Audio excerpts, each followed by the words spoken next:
There's no feeling more intense than starting over.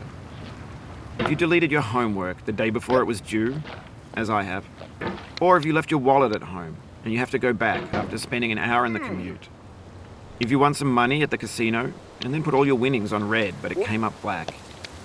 If you got your best shirt dry cleaned before a wedding and then immediately dropped food on it. If you won an argument with a friend and then later discovered that they just returned to their original view. Starting over is harder than starting up.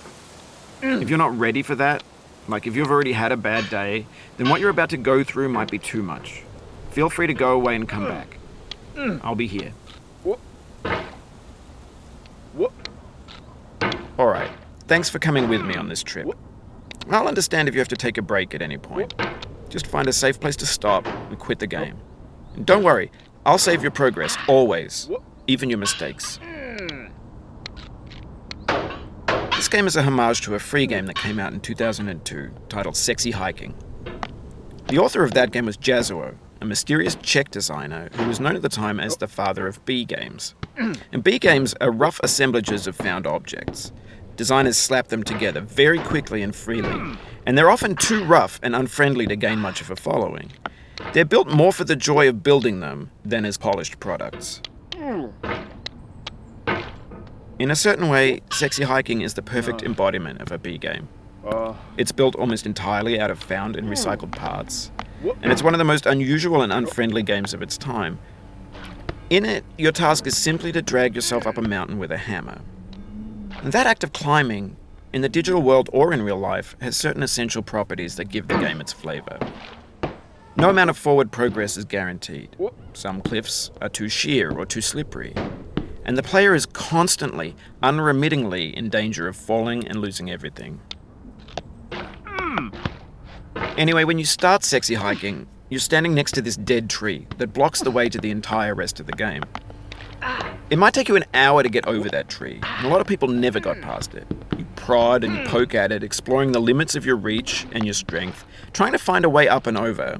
And there's a sense of truth in that lack of compromise. Most obstacles in video game worlds are fake. You can be completely confident in your ability to get through them once you have the correct method or the correct equipment or just by spending enough time. In that sense, every pixelated obstacle in Sexy Hiking is real. The obstacles in Sexy Hiking are unyielding, and that makes the game uniquely frustrating. But I'm not sure Jazzuo intended to make a frustrating game. The frustration is just essential to the act of climbing, and it's authentic to the process of building a game about climbing. A funny thing happened to me as I was building this mountain. I'd have an idea for a new obstacle, and I'd build it, test it, and it would usually turn out to be unreasonably hard. But I couldn't bring myself to make it easier. It already felt like my inability to get past the new obstacle was my fault, as a player rather than as a builder. Imaginary mountains build themselves from our efforts to climb them, and it's our repeated attempts to reach the summit that turns those mountains into something real. When you're building a video game world, you're building with ideas, and that can be like working with quickset cement. You mold your ideas into a certain shape that can be played with, and in the process of playing with them, they begin to harden and set until they're immutable, like rock. And at that point, you can't change the world. Not without breaking it into pieces and starting fresh with new ideas. For years now, people have been predicting that games would soon be made out of prefabricated objects, bought in a store and assembled into a world. And for the most part, that hasn't happened, because the objects in the stores are trash. I don't mean they look bad or that they're badly made, although a lot of them are.